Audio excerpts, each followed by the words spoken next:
السلام عليكم ورحمة الله وبركاته. مرحبا، أهلا وسهلا بكم. كيف حالكم يا إخوان الكريم؟ د عربي زده کړې آنلاین مرکز ته راغلاست. الدرس الثامن، اتم درس. دینه مخکې چې درس پیل کو تاسو نه ډیره بخښنه غواړم چې ډیر وخت البته ما تاسو ته ویلي ول چې د مریضي په اساس او د مصروفیتونو په اساس ما نشو کولی درس ورکړم. نو ان شاء الله درس ته فلحال تیار یم او تاسو نه هیله کوم چې کوم مخکینی درسونه تیر شوي دي، کوم چې نوي زده کوونکي یا طالبان یا تلاميذ چې ورته وایي هغوی نه هیله کوو چې مخکینی درسونه ما شیر کړیم دي او هغه تاسو یاد کړئ.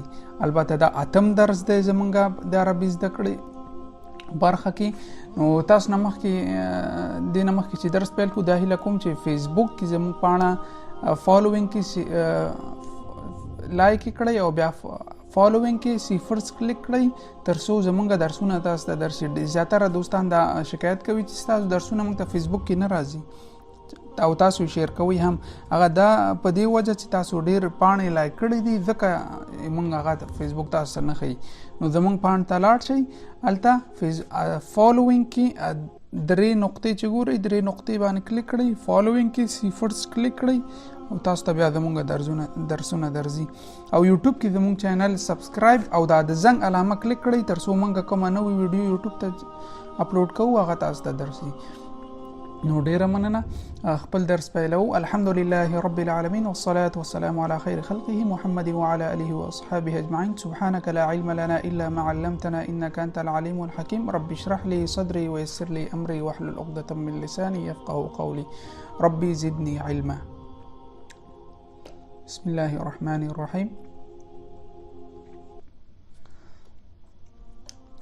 علاقات الأسرية. الحوار الأول، د کورنۍ علاقات یا رابطي. الحوار الاول، لومړی محاوره. استمع و اعيد، اورم او دوباره تکراروم. مرحبا خالد. مرحبا خالد، خراغلست خالد. مرحبا تام خراغلست. هل هذا عمك؟ هل هذا عمك؟ آیا داستا کاکا یا تر دی؟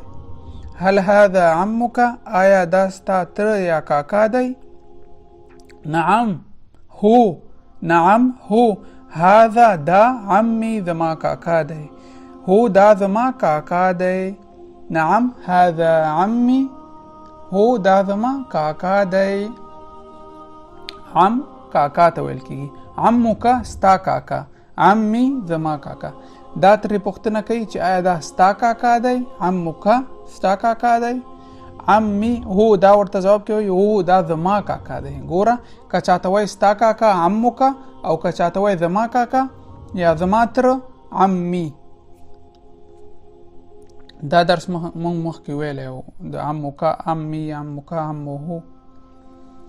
ما اسمه؟ ما اسمه د هغه نوم څه دی؟ ما اسمه د هغه نوم څه دی؟ اسمه علي د هغه نوم علي دی.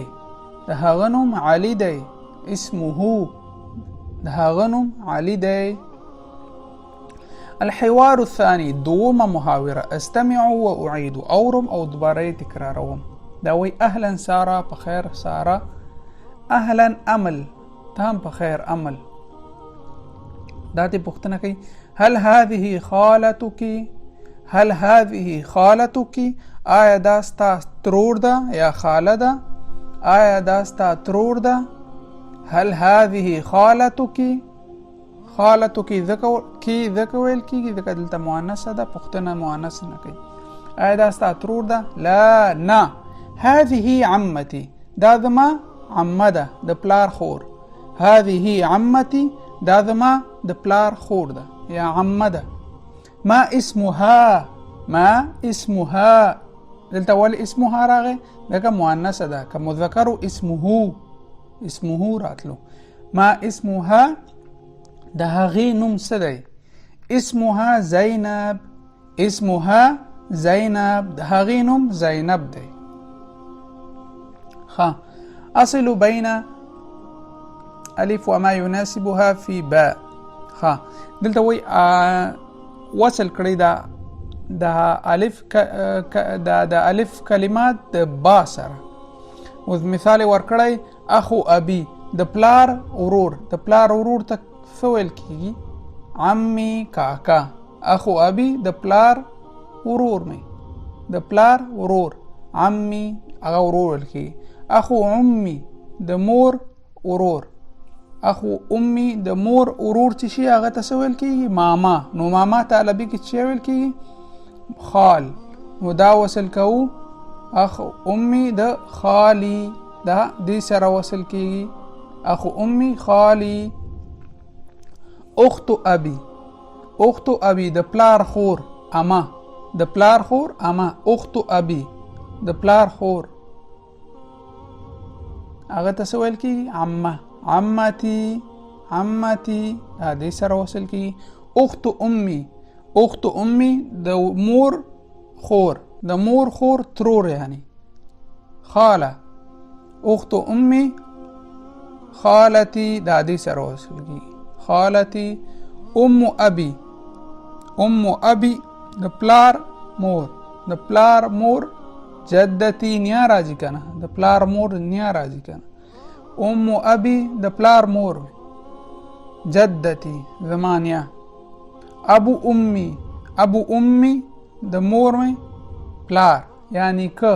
نو دا جدي چیرته ده؟ دلته ده. نو ابو امي دا دې سره وصل کوو. بل درس استمع و اعيد اورم او دوباره تکراروم. هذا عمي دا زما تر یا کاکا دی. هذا عمي دا زما تر یا کاکا دی. هذا خالي دا زما ماما دی. خال ماما ته ویل کیږي. هذا خالي دا زما ماما دی. هذا ابن عمي، هذا ابن عمي دا زما د کاکا یا د تر زوی دی. هذا ابن عمي دا زما د تر یا د کاکا زوی دی. هذه عمتي دا زما عما یا د پلار خور ده. هذه عمتي دا زما عمه ده. هذه خالتي دا زما ترور ده. هذه خالتي دا زما ترور ده. هذه بنت خالتي، هذه بنت خالتي دا زما د ترور لور ده. دا زما د ترور لور ده. نو دې درس کې تاسو کاکا، ماما، عمه، خاله، د ترور زوی، ابن عمي د کاکا زوی، د ترور لور، د کاکا د خاله لور، بنت خالتي د خاله لور، د ترور لور، دا کلمې یاد کړئ. هیله کوم چې دا تاسو یاد کړئ او په جملو کې کومنټ کې ولیکئ. کومنټ اسانه ده. اوس دلته اوس تاسو ویلي هذا ابن عمي، تاسو دلته بنت استعمال کړئ. هذه بنت عمي دا زما د کاکا لور ده. یا دغه مختلفې جملې چې څومره تاسو وس او توان کوي نو دا جوړ کړئ. نو دا زمونږ نننی درس و. ان شاء الله دینه وروسته به درسونه زر تیاروم. خو البته چې زه وګورم چې تاسو څومره خوښوئ او څومره لایک او شیر کوئ نو بیا هماغومره زه هم تشویقیږم او درسونه زر تیاروم. نو دا زمونږ نننی درس و. که هر څه پوښتنه وي هیله کوم چې کومنټ کې ولیکئ. او بیا هم وایم چې فیسبوک او یوټیوب کې زموږ چینل لایک او سبسکرایب کړئ. او تر بل درس پورې تاسو په الله سپارم. والسلام علیکم ورحمة الله وبرکاته.